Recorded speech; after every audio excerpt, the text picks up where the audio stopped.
जय हिंद, वंदे मातरम। स्वागत है आप सभी का फ्री एग्जाम जिन यूट्यूब चैनल पर। दोस्तों, अगर आप बिहार विधानसभा ऑफिस अटेंडेंट का एग्जाम देने जा रहे तो ये वीडियो आपके लिए अति महत्वपूर्ण साबित होगी, जिसमें हमने केवल वही प्रश्न शामिल किया है जिस प्रकार के प्रश्न आपके एग्जाम में पूछे जाएंगे। तो आपको सेशन में अंत तक बने रहना है, सभी प्रश्नों को पूरे ध्यान से देखना है। निश्चित ही यहां से प्रश्न बनेगा आपके एग्जाम में। तो चलिए सेशन को प्रारंभ करते हैं।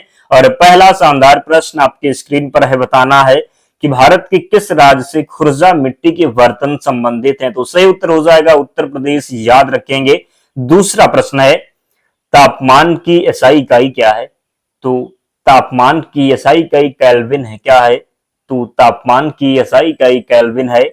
हिमालय के उत्तरी भाग को क्या कहा जाता है। तो हिमालय के उत्तरी भाग को हिमाद्री कहते हैं। हिमालय के उत्तरी भाग को क्या कहेंगे। तो हिमालय के उत्तरी भाग को हिमाद्री कहते हैं। प्रसिद्ध कंदरिया मंदिर कहाँ स्थित है। तो जो प्रसिद्ध कंदरिया महादेव मंदिर है ये खजुराहो में। कहां पर? तो खजुराहो एमपी में। कहां पर? तो खजुराहो एमपी में स्थित है, याद रखेंगे। टारगेट 3 बिलियन पुस्तक के लेखक कौन है। टारगेट 3 बिलियन पुस्तक के लेखक कौन है। Doctor APJ Abdul Kalam. वित्त आयोग की नियुक्ति के बारे में भारतीय संविधान के किस अनुच्छेद में उल्लेख किया गया है। तो वित्त आयोग की नियुक्ति बात करेंगे। वित्त आयोग की नियुक्ति के बारे में भारतीय संविधान के किस अनुच्छेद में उल्लेख किया गया है। तो अनुच्छेद 280 इसका राइट आंसर होगा। अगला प्रश्न है, 2 वर्ष में एक बार आयोजित किया जाने वाला सुधीर कप सुधीर मन कप किस खेल से संबंधित है। तो बैडमिंटन से संबंधित है सुधीर मन कप। क्या? तो सुधीर मन जो कप है ये बैडमिंटन से संबंधित है, याद रखना है। रामनाथ कोविंद भारत के कौन से राष्ट्रपति बने थे। तो ये बने थे 14वें। द्रौपदी मुर्मू को आपको कमेंट करके बताना है। दक्षिण एशिया में एकमात्र सक्रिय ज्वालामुखी कहाँ है। तो वैरन द्वीप में। दक्षिण एशिया में एकमात्र सक्रिय ज्वालामुखी वैरन द्वीप में है। राष्ट्रीय ध्वज कब अपनाया गया। 22 जुलाई 1947 को। कब? तो याद रखेंगे 22 जुलाई 1947 को राष्ट्रीय ध्वज अपनाया गया। और बहुत से ऐसे दोस्त हैं जो वीडियो देख लेते हैं, ना ही वीडियो को लाइक करते हैं और ना ही चैनल को सब्सक्राइब करते हैं। तो अगर हम आपके लिए इतनी मेहनत करते हैं तो आपका भी कर्तव्य बनता है आप लोग भी सपोर्ट करें, ताकि हमारा भी मोटिवेशन बना रहे, हम भी आपके लिए काम कर सकें। तो जिन प्यारे दोस्तों ने अब तक वीडियो को लाइक नहीं किया है, जल्दी से लाइक करना है और चैनल को जरूर सब्सक्राइब करना है। प्रश्न है कि सिंधु नदी कहाँ जाकर गिरती है। सिंधु नगर गिरती है अरब सागर में। कहां पर? तो सिंधु नदी कहां जाकर गिरती है। तो अरब सागर में। पट्टचित्र किस राज्य की पारंपरिक चित्रकारी है। तो उड़ीसा की। पट्टचित्र कहाँ की है। तो पट्टचित्र जो है ये उड़ीसा की है। कहाँ की है। तो उड़ीसा की। कादम्बरी पुस्तक के रचयिता कौन है। बाणभट्ट हैं कादम्बरी पुस्तक के रचयिता। पारसी नववर्ष को किस नाम से जानते हैं। तो नौरोज के नाम से। डेबिट कार्ड पर कितनी संख्याएं होती हैं। 16 संख्याएं होती हैं डेबिट कार्ड पर। बंगाल का विभाजन किस गवर्नर जनरल के काल में हुआ था। करजन के कार्यकाल में। किसमें? तो बंगाल का विभाजन किस गवर्नर जनरल के काल में हुआ था। तो करजन। 17वीं लोकसभा के स्पीकर कौन बने। तो ओम बिरला। कौन? तो ओम बिरला राइट आंसर होगा। भारत के तूतीय हिंद के रूप में किसे जाना जाता है। तो अमीर खुसरो को। सूरज कुंड झील किस राज्य में स्थित है। तो ये हरियाणा में है। भारत के मुख्य न्यायाधीश की नियुक्ति कौन करता है। तो राष्ट्रपति करता है भारत के मुख्य न्यायाधीश की नियुक्ति, याद रखेंगे। 21 नंबर प्रश्न है, मोहम्मद गौरी और पृथ्वीराज चौहान के बीच कौन सी लड़ाई हुई थी। तो तराइन की लड़ाई। कौन सी? तो तराइन की लड़ाई कब हुई थी। तो 1191 में, जिसमें जो है 1191 में मोहम्मद गौरी पराजित हुआ था पृथ्वीराज चौहान से। लेकिन जब दूसरी लड़ाई हुई तराइन की 1192 में, तब जो है मोहम्मद गौरी ने पृथ्वीराज चौहान को पराजित कर दिया था। जीएसटी परिषद में कितने सदस्य हैं। तो 33 सदस्य हैं जीएसटी परिषद में। कुतुबुद्दीन ऐबक ने किस वंश की स्थापना की थी। तो गुलाम वंश की स्थापना। इसकी पीडीएफ के लिए हम आपको बताएंगे, तो लास्ट तक आपको बने रहना है। सिखों के 5वें गुरु कौन थे। तो सिखों के 5वें गुरु अर्जुन देव। किसने सबसे पहले बात नहीं, किसने ज्यादा बार केंद्रीय बजट प्रस्तुत किया। किसने सबसे ज्यादा बार केंद्रीय बजट प्रस्तुत किया। तो मोरारजी देसाई ने। किसने? तो मोरारजी देसाई ने, याद रखेंगे। भारतीय संविधान में अभी तक कितने संशोधन किए गए हैं। तो अभी तक कितने हो गए हैं? तो अभी तक 106 संविधान संशोधन हो गए हैं, याद रखेंगे। हेपेटाइटिस किसके कारण होता है? तो वायरस के कारण। भारत के किस राज्य में मानस राष्ट्रीय उद्यान स्थित है? तो असम में। कहां पर? तो असम में।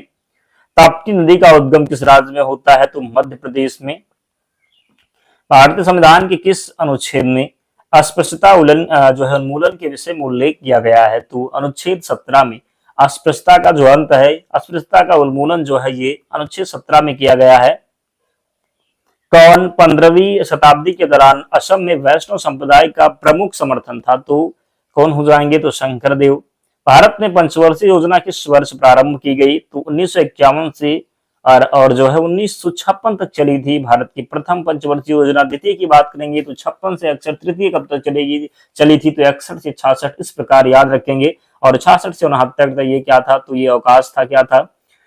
विश्व एड्स दिवस कब मनाया जाता है? तो 1 दिसंबर को। कब? तो विश्व एड्स दिवस मनाया जाता है 1 दिसंबर को।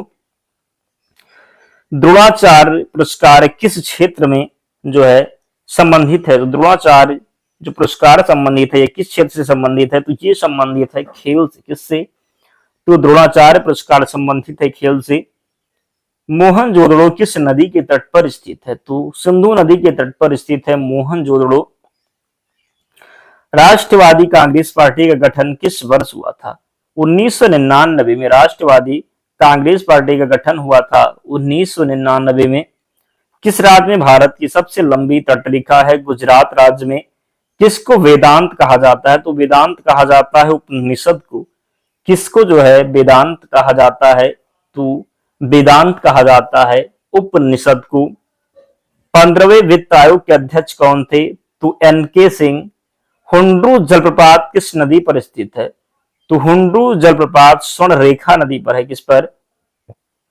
तो हुंड्रू जलप्रपात स्वर्णरेखा नदी पर है। भारत के किस क्षेत्र में शुष्क मृदा पाई जाती है? राजस्थान में शुष्क मृदा पाई जाती है। गुलामगिरी पुस्तक किसके द्वारा लिखी गई थी? ज्योतिबा फूले के द्वारा। जलियांवाला बाग नरसंहार के लिए कौन सा ब्रिटिश अधिकारी जिम्मेदार था? General Dyer. सोमनाथ मंदिर किस राज्य के तट पर स्थित है? तो गुजरात के तट पर स्थित है सोमनाथ मंदिर। समतल दर्पण द्वारा बनाया गया प्रतिबिंब हमेशा कैसा होता है? तो समतल दर्पण द्वारा बनाया गया प्रतिबिंब आभासी तथा सीधा होगा। समतल दर्पण द्वारा जो बनाया गया प्रतिबिंब होगा ये आभासी होगा तथा सीधा होगा। ओलंपिक समिति का मुख्यालय किस देश में स्थित है? स्विट्जरलैंड में। कहां पर? तो स्विट्जरलैंड में स्थित है ओलंपिक समिति का मुख्यालय। याद रखना है, गलती नहीं करेंगे। भारत का पहला श्रमिक आंदोलन संग्रहालय खोलने की घोषणा कहां की गई? केरल में। कहां पर? तो केरल में। भारत द्वारा 1975 ईस्वी में लॉन्च किए गए पहले कृत्रिम उपग्रह का नाम क्या था? भारत द्वारा 1975 ईस्वी में लॉन्च किए गए पहले कृत्रिम उपग्रह का नाम क्या था? आर्यभट्ट था। क्या था? तो आर्यभट्ट था। आलमगीर किस मुगल सम्राट की उपाधि थी? औरंगजेब की। पारसेक किसकी एक इकाई है? दूरी की इकाई है पारसेक। विश्व का सबसे बड़ा मैंग्रोव वन कौन सा है? सुंदरवन मैंग्रोव वन। ज्वारीय बंदरगाह कौन सा है? ये कांडला हो जाएगा ज्वारीय बंदरगाह। भारतीय संविधान का कौन सा भाग संविधान संशोधन से संबंधित है? तो भाग 20 की बात करेंगे तो भाग 20 जो है ये संविधान संशोधन से संबंधित है।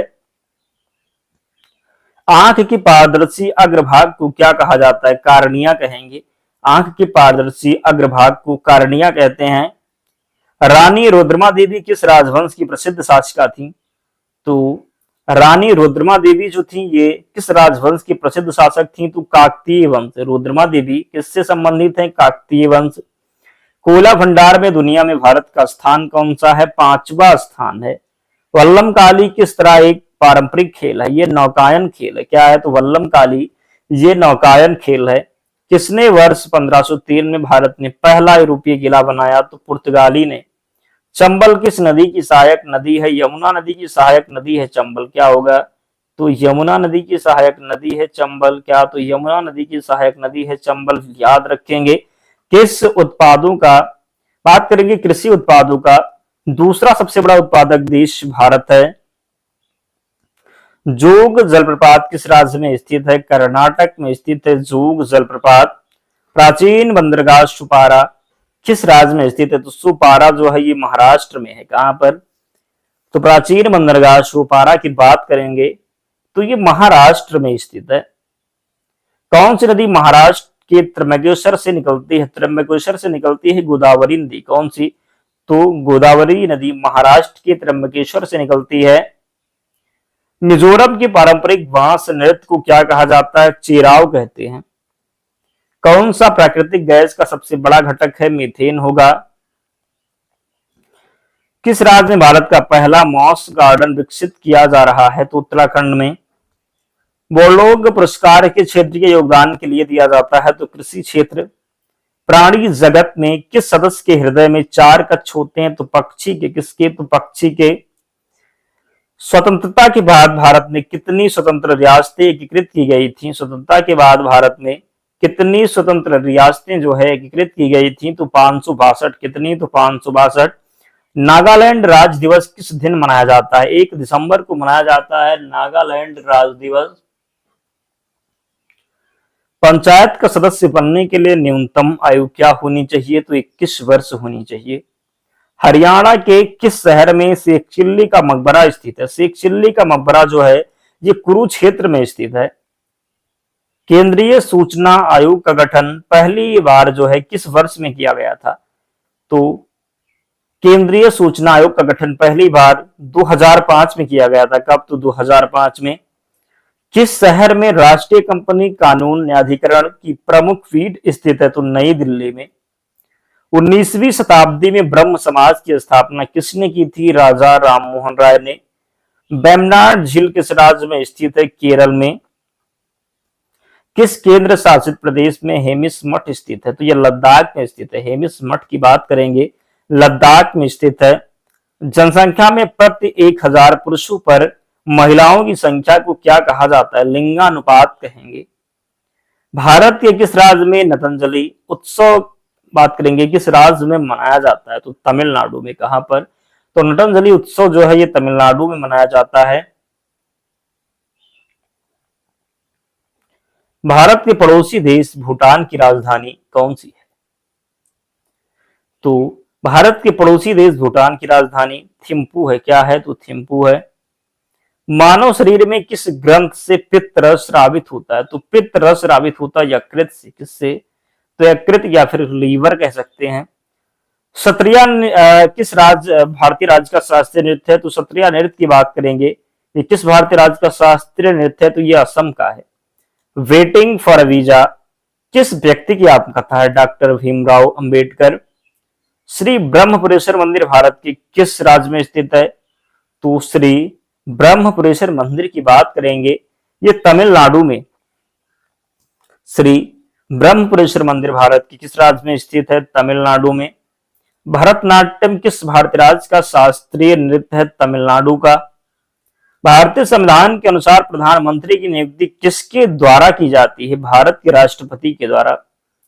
भारतीय संविधान के अनुसार प्रधानमंत्री की नियुक्ति किसके द्वारा की जाती है? तो भारत के राष्ट्रपति के द्वारा।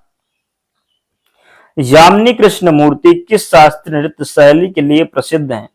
तो सही उत्तर होगा भरतनाट्यम और कुचिपुड़ी। अन्नपूर्णा चोटी हिमालय के किस क्षेत्र से संबंधित हैं? तो नेपाल से। वर्ष 2011 की जनगणना के अनुसार किस राज्य में महिला लिंगानुपात सबसे कम है? तो हरियाणा होगा। तुम मुझे खून दो मैं तुम्हें आजादी दूंगा यह कथन किनके द्वारा बोला गया था? सुभाष चंद्र बोस जी के द्वारा बोला गया था। तुम मुझे खून दो मैं तुम्हें आजादी दूंगा किसके द्वारा? तो सुभाष चंद्र बोस जी के द्वारा। त्वरण किसके परिवर्तन की दर के बराबर होता है? वेग के परिवर्तन की दर के बराबर होता है त्वरण।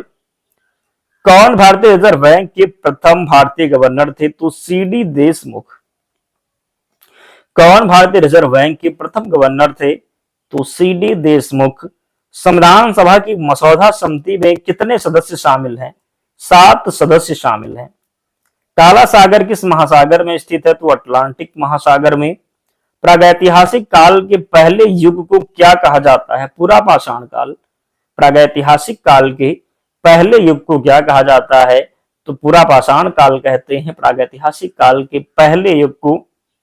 नमक सत्याग्रह आंदोलन के लिए महात्मा गांधी ने लगभग कितनी दूरी तय की थी? तो 231 कितना 241 मील दूरी तय की थी। नमक सत्याग्रह आंदोलन के लिए महात्मा गांधी ने लगभग कितनी दूरी तय की थी? तो 241 मील।